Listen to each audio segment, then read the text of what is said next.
unit that has about a 25 year history.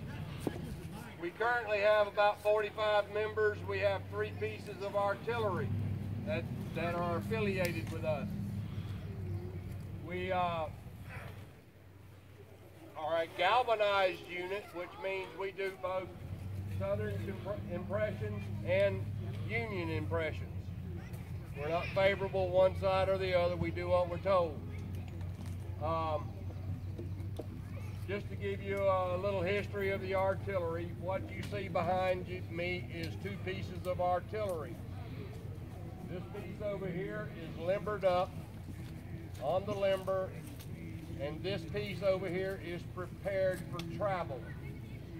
This is what you would see other than the 6 horses in front of it if you were to see it coming through your town going to a battlefield. That is the way that gun would travel.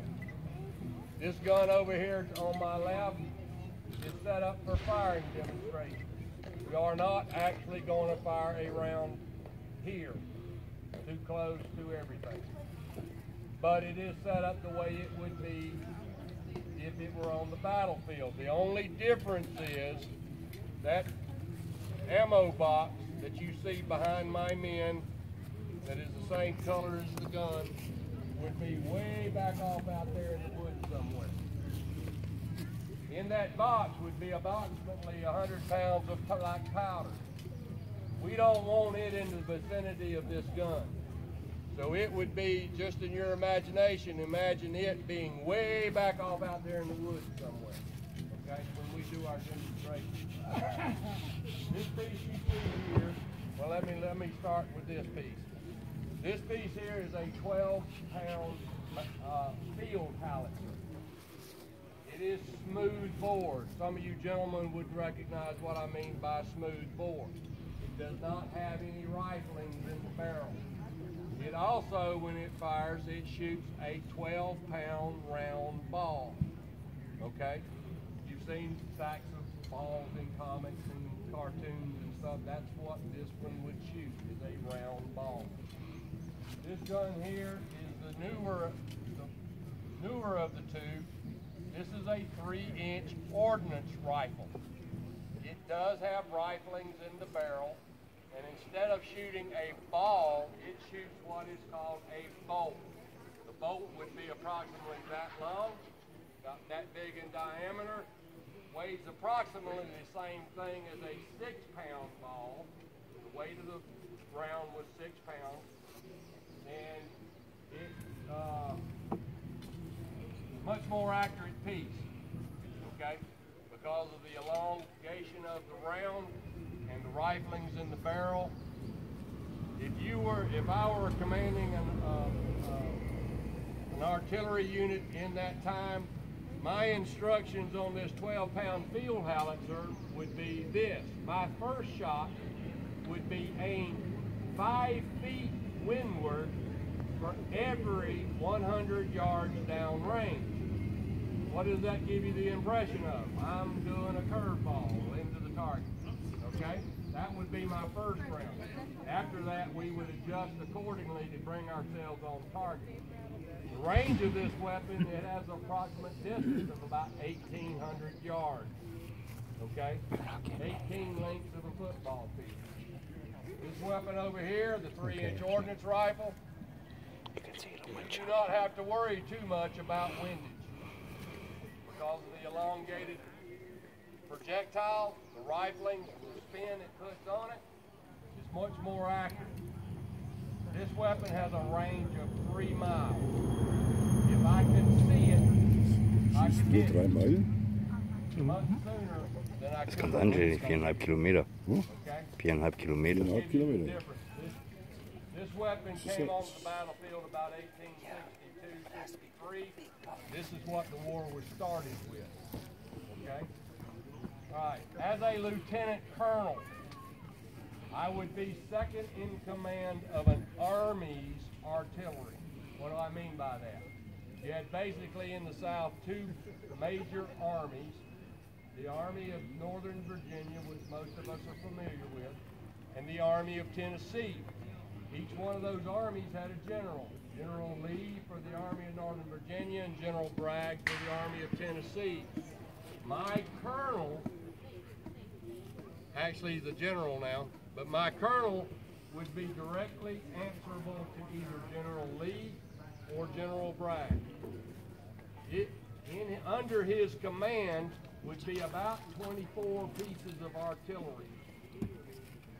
Okay? Under his command would be approximately 450 to 500 people. We would have everything from, each one of these pieces carries a crew with it of 15 individuals to make that gun put on the battlefield and operate and take it off the battlefield. 15 men to run these two pieces, one of these pieces of equipment. But not only that, you had teamsters, people who would drive wagons, supply wagons for us. All of these weapons, everything that's required for these things is awful heavy. You cannot take them on horseback. They had to be loaded up on wagons and transported. You had carpenters. Carpenters would be in charge of repairing the wood pieces in the field that would be required to repair these pieces. You also had blacksmiths. The blacksmith would be in charge of everything except for the wheel. Then you had wheelwrights, which would be in charge of repairing the wheel. That's a specialty back then. You had to understand the training of how these wheels came together. So with all these people, that would be my command structure. I'd have lieutenants and all kind of structure underneath. If it were such a call for us to be segregated into two sections, the colonel for the purposes of the demonstration would be in charge of one section, and I would run the other section of 12 guns. Okay? Kind of got the picture here? Pretty big operation.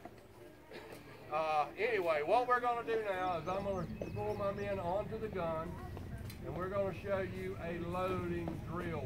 If you are here for battle, you will see the same drill that we will do right now, exercise on that battlefield with each load of the gun. Cannoneers, attention. Post on the piece. March.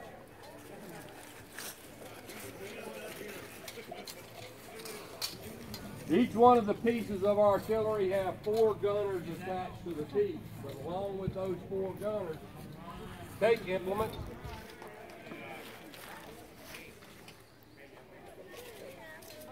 Rest. Each one of the pieces have 4 men, as you see them attached to that one piece of equipment. But along with this, you also have 2 men attached to this box. Remember what I told you, this box is not sitting here. This box is sitting back out of the way of this gun. Why? If they're a primary target on the battlefield, I don't need that 100 pounds of powder going up in my face. All right? Okay. Along with that, you had a piece of equipment called a caisson. How many of you are familiar with a caisson? When have you seen a caisson? Presidential barrel. John F. Kennedy was the most recent one that I know of. I don't think they did one for Bush, did they? Okay. John F. Kennedy, when he was buried in the procession down in Washington, was carried on an Army caisson. Caisson is basically these ammo boxes. Their job was to run from the supply line to the battlefield. The ammo boxes on the Olympics just full of 2 pins and they come right off. You replace the box, take 2 pins, and you've got full armament again, okay? Just keep that in your mind of how things work. Alright, so now we're down to these 6 men. We're going to introduce you to what they do. Number 1, Doug. This is the number 1 man. In his hand, you see an implement that we call the worm. All the projectiles that left that barrel had parts that were canvas or wood attached to it. His job is he goes down the barrel first, and pulls out any embers that may be left in that barrel. If we put a pound of powder down that gun and it had burning embers in it, what happens? It goes off. And it takes his arm and shoulder with it. All right, so or somebody's arm and shoulder with it. So that is called the worm. It goes down the barrel first. It pulls out the embers that may be left from the round we just fired. Thank you. Number 2. In this gentleman's hand, he has an implement that we have, has actually 2 parts. On one end is the wet mop. That's the end he's holding up now. He dips that into the bucket periodically, keeps that sponge wet. His job is to take that sponge down the barrel and extinguish any small embers that may be left in the barrel that the worm has gotten through. You do not want any heat coming off that barrel when you put the powder down. On the other end of his implement is what we call the ram. These weapons are muzzle loading weapons, which means that everything that goes in that gun to fire it has to go into the front of the gun, and then you have to push it to the back. The ram, that's what we use to push it to the back of the barrel. All right, sir, thank you. Number 3. Number 3 man, on his thumb, hold the thumb up, you see what is called, we call the thumb stall. The issue with the thumb stall is there is another hole in the breech of that barrel that we call the vent. It's about 1/4 inch in diameter. We cover that hole during the loading process because air will not enter a barrel that it cannot exit out of. Okay? So he covers that so that the air is reduced out of the barrel. Why do we want the air to be reduced? What does it take? What 3 elements does it take to have an explosion? You need fuel, you need heat, and you need air. You cut one of those off and you don't have an explosion. His job is to cover that vent during the loading process so that air will not enter that barrel. In his other hand, you have what we call the prick. Yeah, it's fine. The prick, what he does with that prick is in that vent, once the gun has been fired, he will run it up and down in that vent hole, and that will clear any embers that may be in that vent. So there's a lot of pressure that blows out that vent when that gun is fired. The other thing that prick is for is it punches the powder bag. Once we have the gun loaded and the round is down, then he punches a hole in the powder bag, which gives free access for the fire from the primer to come in and ignite the powder. Thank you, sir. Appreciate it. You go back with your paper. Number 4.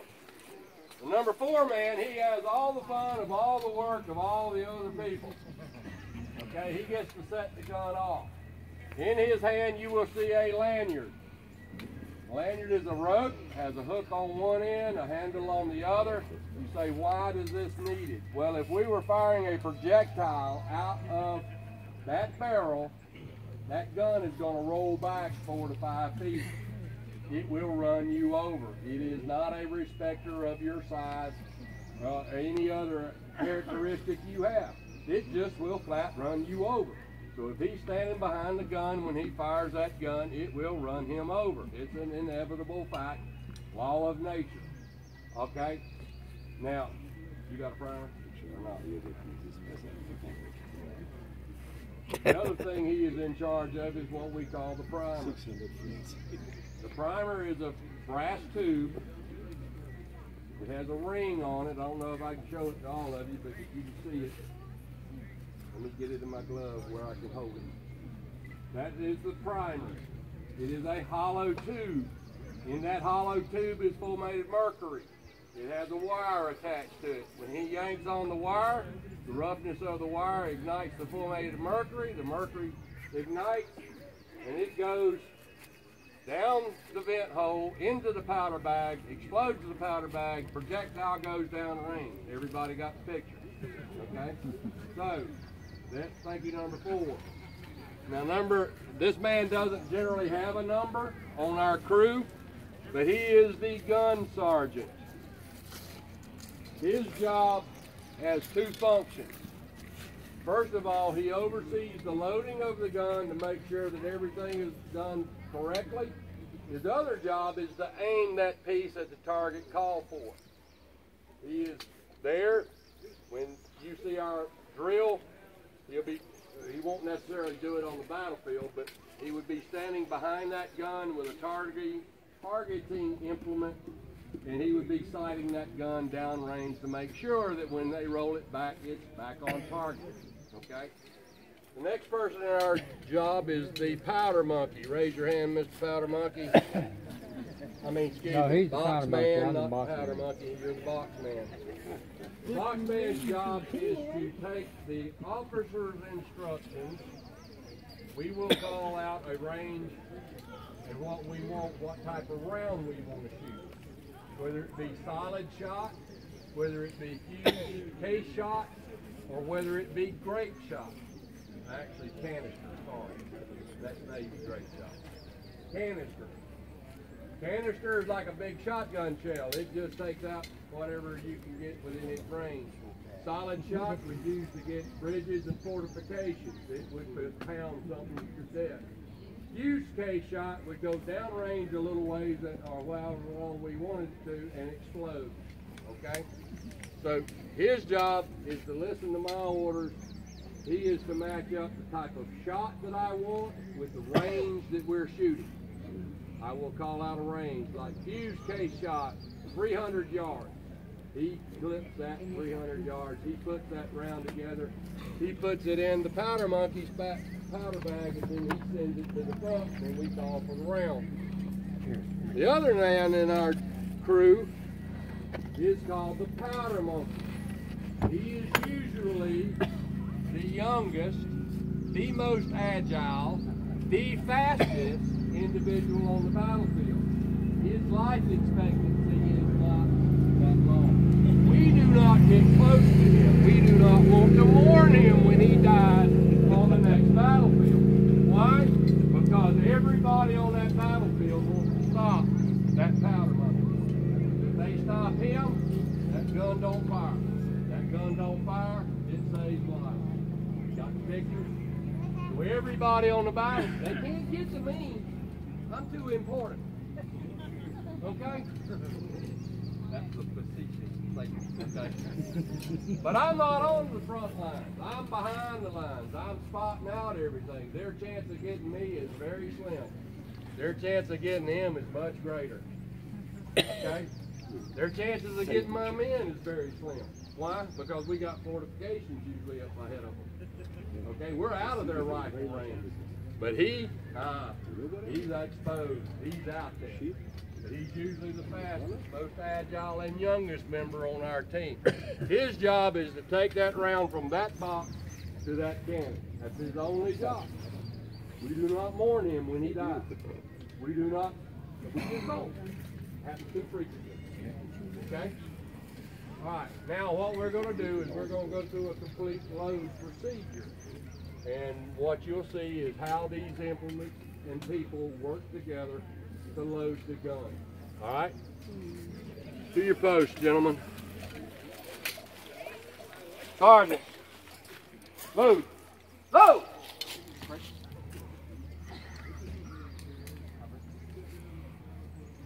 Bitch, cleared and covered.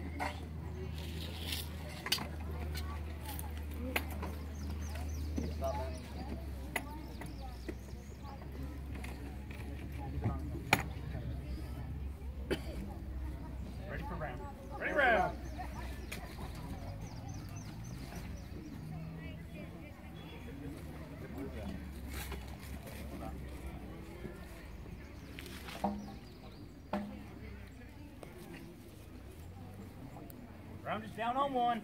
Come to the ready. Come to the ready.